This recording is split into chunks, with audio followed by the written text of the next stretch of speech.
आपके साथ जो हुआ यकीनन आप कोई ना कोई मतलब ऐसा कोई काम किया होगा जिसका सिला आपको मिला है, तो ऐसा नहीं है। तो आप उसको फाइनेंशियली सपोर्ट नहीं करें, कम उसका इमोशनली आप उसको सपोर्ट करें ताकि वो उस चीज़ से निकल सकें, उस ट्रॉमा से निकल सकें।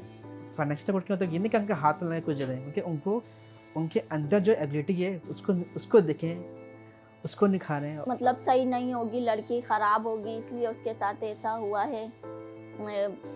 लड़कों के साथ मतलब सेटिंग करना या उनके साथ घूमना फिरना, इसीलिए लड़कों ने ये कर दिया। कि क्या हुआ, कैसे हुआ, कब हुआ, क्यों हुआ, एक-एक चीज़ जस्टिफ़ाई करें। तो मैं उनको न्यूज़पेपर देता था, कहता ये आप पढ़ लें, आप इसमें जो भी चीज़ें तफ़सील इसके अंदर लिखी हुई हैं ताकि आपका ये चीज़ क्लियर हो जाए कि मैं कोई मुजरिम या क्रिमिनल नहीं हूँ। मुझे ऐसा लगा था शायद अब मलका मौत मेरे आस-पास हैं, ठीक है? बस कुछ अर्से बाद लोग कहेंगे कलमा शहादत चलो यहाँ से निकल अ, था।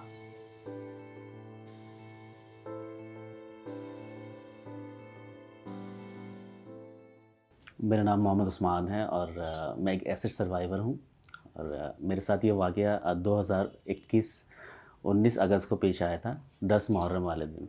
और इस वाक़ये को आज 4 साल पूरे मुकम्मल हो चुके हैं, तकरीबन 4 साल हो गए।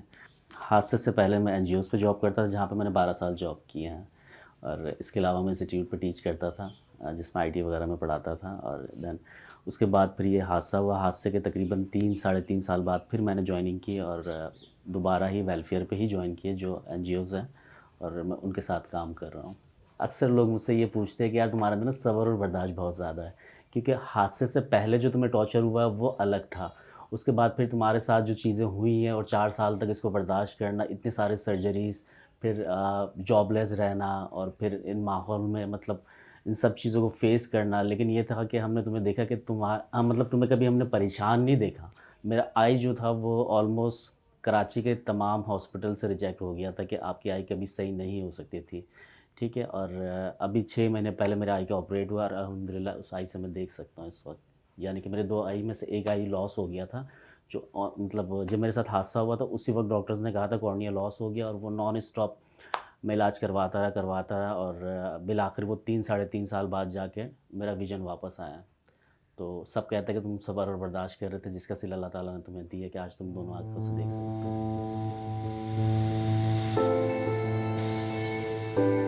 सबसे मुश्किल ये थी कि लोग जो है वो बहुत ही कहते हैं ना कि साथ बैठने से, बात करने से बहुत ज़्यादा घबराते थे। मतलब वो इस तरीके से सोचते थे शायद कि हम कोई क्रिमिनल है, या फिर हम साथ बैठेंगे तो कोई ऐसा ना हो कि उन पे कोई किसी किस्म की बुराई आ जाए।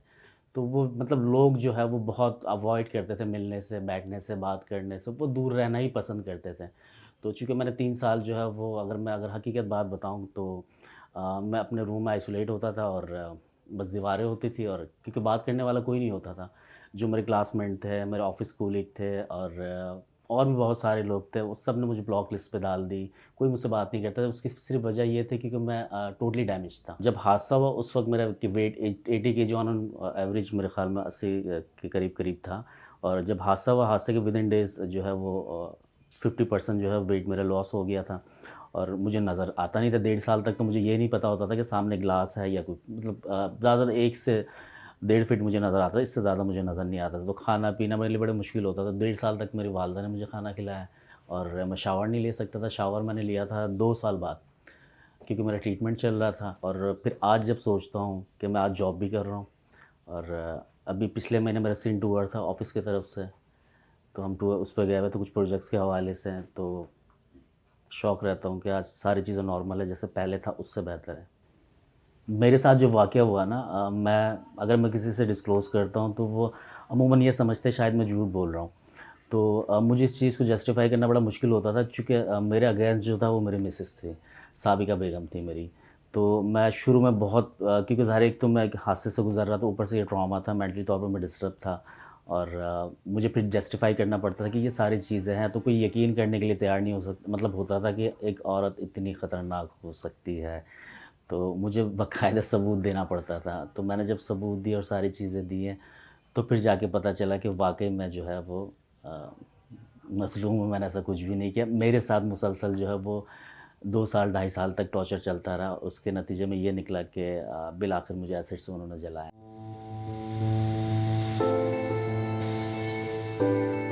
जब मैं किसी को ये कहता था ना कि मैं एसिड सर्वाइवर हूँ, तो वो तो पहले बिठाते थे, बड़ी हमदर्दी करते थे, फिर कहते थे कि हम आपको कॉल करेंगे। आप बिलीव नहीं करेंगे कि महीने में मैंने 15-15 इंटरव्यूज़ दिए, ठीक है, लेकिन रिटर्न कॉल कहीं से नहीं आती थी। मैं जिसको ये कहता था ना कि मैं एसिड सर्वाइवर हूँ, वो पलट के कभी फ़ोन नहीं करते थे।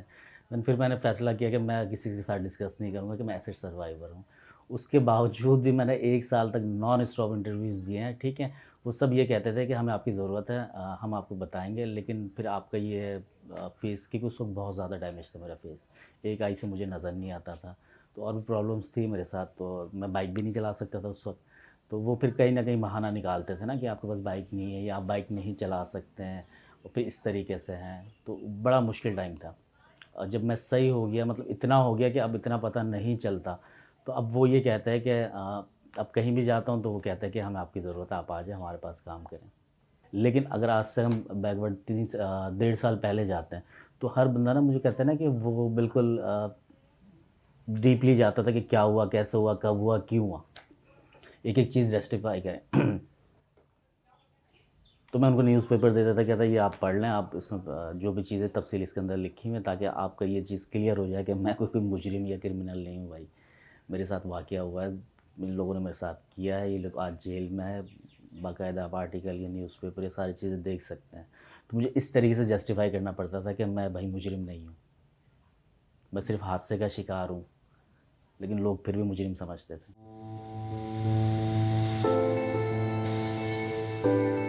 हादसे से पहले मैं जॉब करता था, इसके अलावा मेरा ज़ाती कारोबार, तो मुझे लगता था कि हर चीज़ मुमकिन है और आपके हाथ पे, और आप जो चाहे कर सकते हैं ज़िंदगी में। और काफ़ी हद तक मैंने कोशिश इम्प्रूवमेंट करके दिखाई, बहुत सारे मतलब चीज़ें अचीव की हैं। लेकिन जब हादसा हुआ, फिर मुझे रियलाइज़ हुआ कि मेरे हाथ पे कुछ भी नहीं है, और मैं हकीकतन मैं कुछ भी नहीं कर सकता जब तक अल्लाह ना चाहे। और मैंने किसी पे ज़ुल्म नहीं किया, कोई गलत बात नहीं की, ना किसी किस्म का इल्ज़ाम लगाया। जो फैक्ट था मैंने उसके ऊपर बात की, और सिला मुझे ये मिला कि अल्हम्दुलिल्लाह कि मैं आज रिहैबिलिट भी हो चुका हूँ, मेरी दोनों आँखें भी सही हो चुकी हैं, और जो मेरे मुजरिम हैं उनको सज़ा भी हुई है 14 साल की।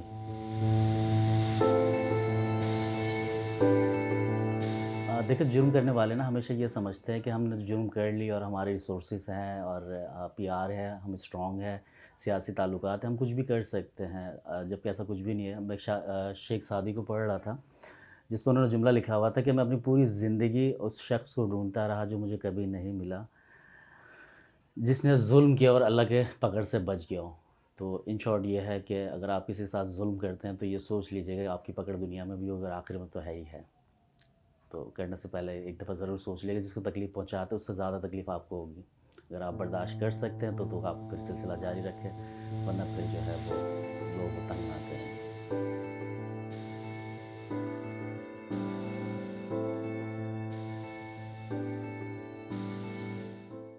मेरा नाम सिद्रा कंवल है और मैं बल्दिया टाउन में रहती हूँ।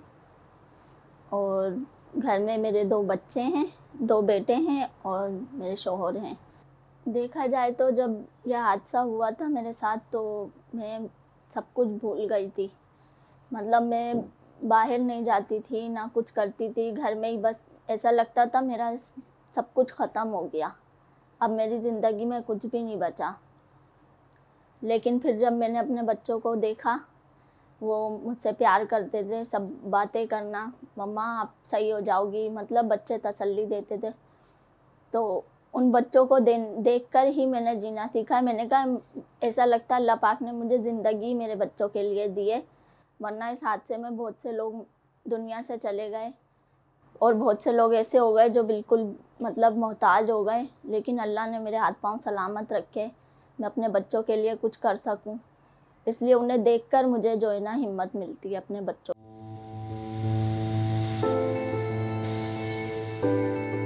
लोग देखकर दुख भी कर रहे थे कि भाई बच्ची के साथ ऐसा हो गया।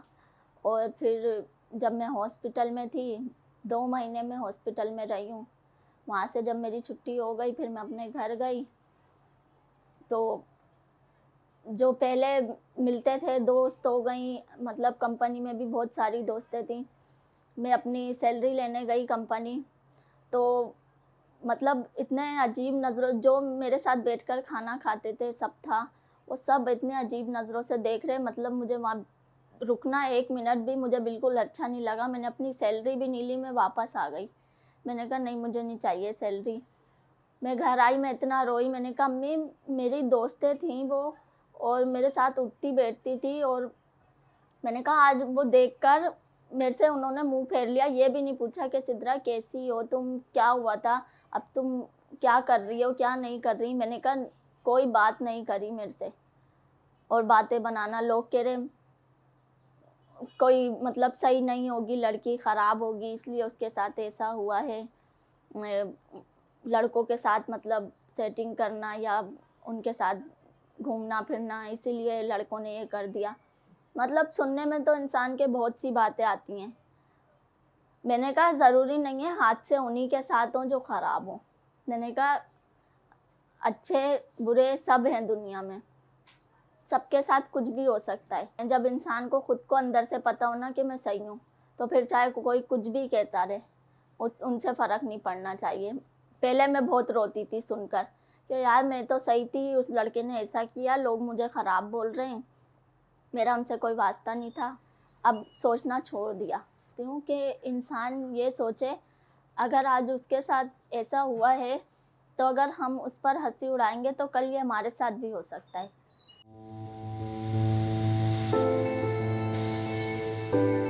पहले ऐसा था कि मतलब सिर्फ ये पता था कि खुशियाँ ही खुशियाँ हैं, गम का कुछ पता ही नहीं था। फिर जब मेरे साथ ये हादसा हुआ, फिर तो बिल्कुल मतलब वहाँ से ऐसी पलटी खाई है ना ज़िंदगी ने कि मेरी सोच भी नहीं थी कि कभी मेरे साथ ऐसा होगा और मैं इतना मतलब दुख में रहूँगी। लेकिन अल्लाह का लाख लाख शुक्र है, जब से मैं यहाँ आई हूँ ना डिप्लेक्स, उसके बाद से मेरे को अब परवाह नहीं है कि मेरा चेहरा ख़राब हो गया या मैं किसी के साथ बात नहीं कर सकती या उठ बैठ नहीं सकती।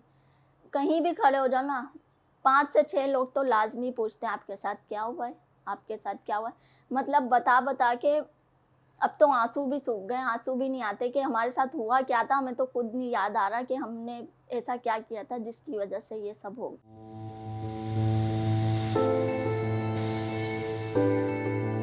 बस यही था कि जब मेरे साथ ये हादसा हुआ था, उस वक्त जो है बहुत मतलब तकलीफ़ में थी, समझती थी कुछ भी नहीं है, सब ख़त्म हो गया, मैं अब क्या करूँगी, कोई काम नहीं कर सकती, कहीं आ जा नहीं सकती हूँ।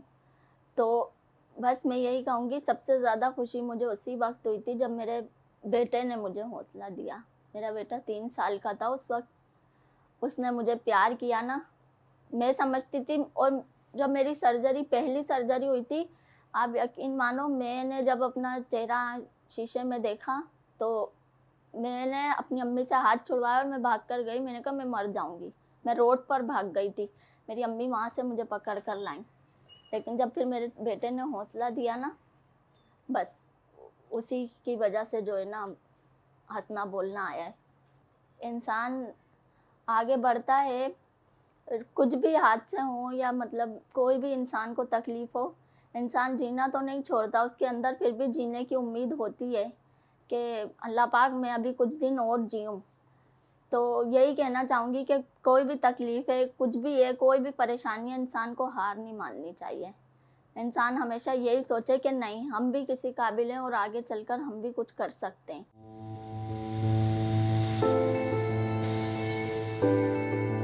इस मुश्किल वक्त में यही होता है कि बहुत जो है ना एहसास कम मिलता है, मोहब्बत कम मिलती है, तो ज़्यादातर हमें ना उनको मोहब्बत देनी चाहिए, अपनी मुस्कुराहट उनके मुंह पर लानी चाहिए कि नहीं हम मुस्कुरा रहे हैं, आप भी मुस्कुराओ, क्योंकि इससे बढ़कर कुछ भी नहीं है। पैसा दौलत हर चीज़ इंसान की है, लेकिन ये सब आनी जानी चीज़ें, क्योंकि जो दिल की खुशी होती है ना वो बहुत कम लोग देते हैं। ज़्यादातर लोग तकलीफ़ें देते हैं, अज़ियत देते हैं। तो इसलिए इंसान कोशिश करे कि हम सामने वाले को हंसी दें, मुस्कुराहट दें, उसको हौसला दें कि तुम बहुत कुछ हो। क्योंकि हमारे साथ ये हादसा हो चुका, हमें ऐसा लगता है हम कुछ भी नहीं है, टूट गए बिल्कुल।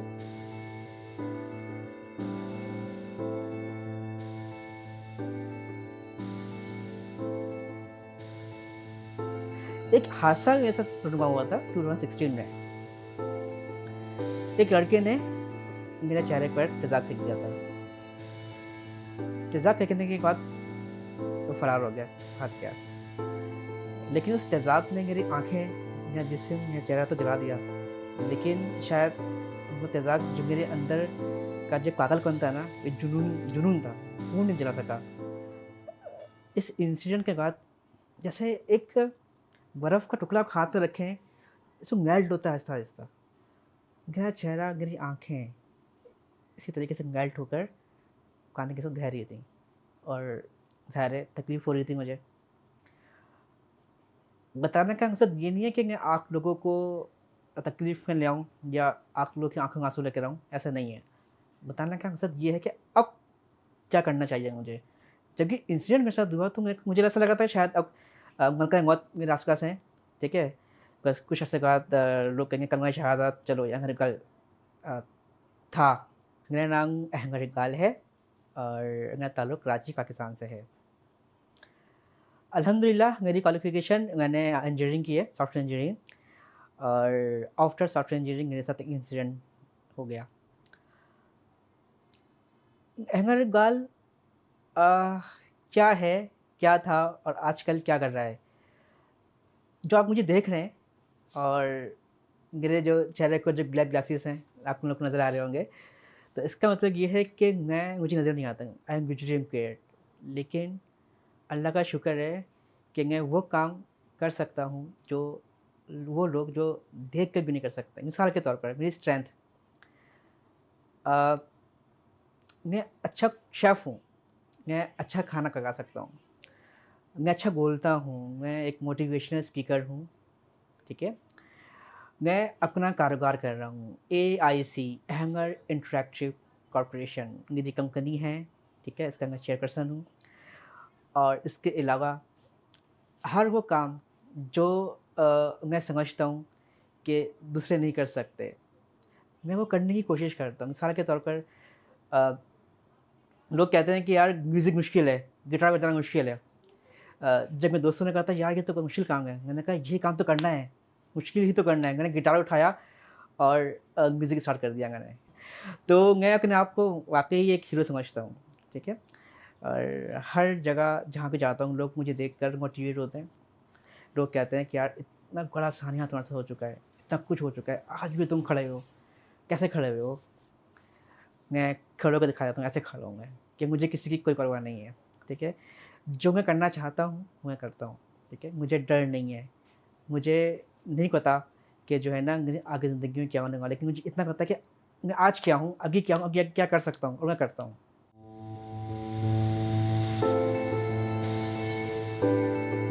पहले ज़िंदगी में कुछ मकसद नहीं था, ठीक है? पहले मैं टीचिंग करता था, ठीक है? मैं कंप्यूटर, मैथमेटिक्स, फिज़िक्स, केमिस्ट्री इसका टीचर था मैं। मेरा अपना कोचिंग सेंटर था, ठीक है? स्कूल में, कॉलेज में मैं पढ़ाता था, टीच करता था मैं। और क्योंकि ये हादसे ने मुझे ख़त्म कर दिया, ठीक है? ख़त्म से मुराद ये है कि जो टीचिंग में कर रहा था वो अब नहीं कर रहा, लेकिन एक नया रास्ता दिया है मुझे। मैंने आपको मैं मज़े की कहानी बताता हूँ। जैसे कि मैंने कहा कि एज़ ए विजुअली इम्पेयर्ड मैंने अपनी इस स्ट्रेंथ को अपनी इस वीकनेस को स्ट्रेंथ में कन्वर्ट किया। चेहरा जो है ना मेरा एक डिसफिगर सा, आप लोग देख रहे हैं इतना अच्छा चेहरा मेरा है। डिज़ाइनिंग हुई हुई चेहरे के अंदर मेरी। तो अक्सर लोग कहते हैं कि यार चेहरे को लोग देखते हैं या देख कर लोग बोलते हैं अस्तगफिरुल्लाह। ऐसे होता है जब कहीं जाता हूँ तो लोग मुझे देख के बोलते हैं ओह अस्तगफिरुल्लाह। तो मुझे खुशी होती है कि चलो यार मुझे देखकर लोगों के ज़ुबान का इस्तिग़फ़ार तो आ रहा है ना, ये इसमें बुरी चीज़ क्या है? और स्टार्ट में जब मैं बाहर निकलता था अपने दोस्तों के साथ, तो मेरे दोस्त बोलते थे कि यार लोग तुमको देख रहे हैं। मैंने बोला वाओ! मैं अच्छा दिखता हूँ तो लोग मुझे देख रहे हैं ना, अगर अच्छा नहीं दिखता तो लोग क्यों देखते हैं मुझे?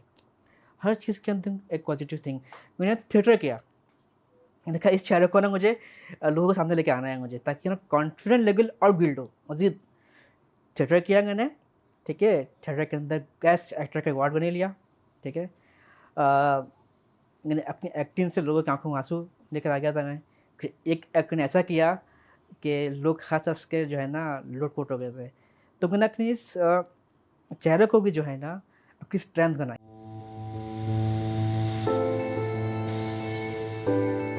सबसे बड़ी जो है ना वो सपोर्ट की बात हो रही है, तो सपोर्ट हमें देखकर जो है ना लोग इमोशनल सपोर्ट, हमें देखकर लोग एक अजीब सा जुमला करना शुरू करते हैं, हाय बेचारा, ठीक है।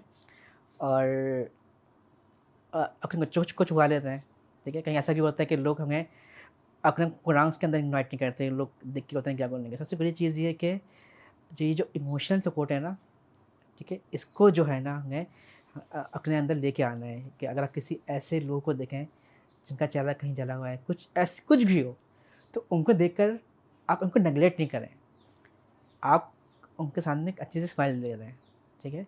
बहुत बड़ी बात होती है ये। अगर आपने किसी भी ऐसे एसिड सर्वाइवर्स को या गन सर्वाइवर को देखें, आप उनको अगर आप किसी हकारात की नज़र से देखने के बजाय अगर स्माइल करके देखें, उनको एक अच्छे अंदाज से उनको मिले, तो मुझे लगता है कि उनके लिए बहुत बड़ी मोटिवेशन होती है। ऐसे लोगों को जो है ना ज़ाहिर सी बात है, लोग फाइनेंशियल सपोर्ट की ज़रूरत होती है।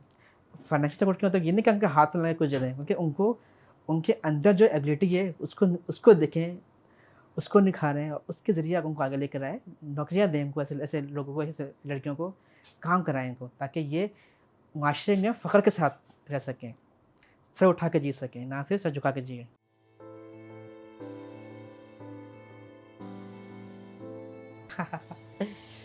4 साल बाद, 5 साल बाद अहमद इकबाल हो सकता है कि एक अच्छा बिज़नेस पर्सन आपको नज़र आए, ठीक है। मेरा गोल ये है कि मैं कारोबार करूँ अपना, ठीक है, और कारोबार में ही मैं अपने आप को बहुत आगे दिखना चाहता हूँ। प्लस ऐसे लड़के लड़कियाँ जिनको ऐसे अट्रैक्ट हो जाता है, या वो लड़के लड़कियाँ जो किसी की जिस्मानी नाज़ुरी का शिकार है, उनके लिए मैं कुछ करना चाहता हूँ, और मैं कर रहा हूँ अल्हम्दुलिल्लाह।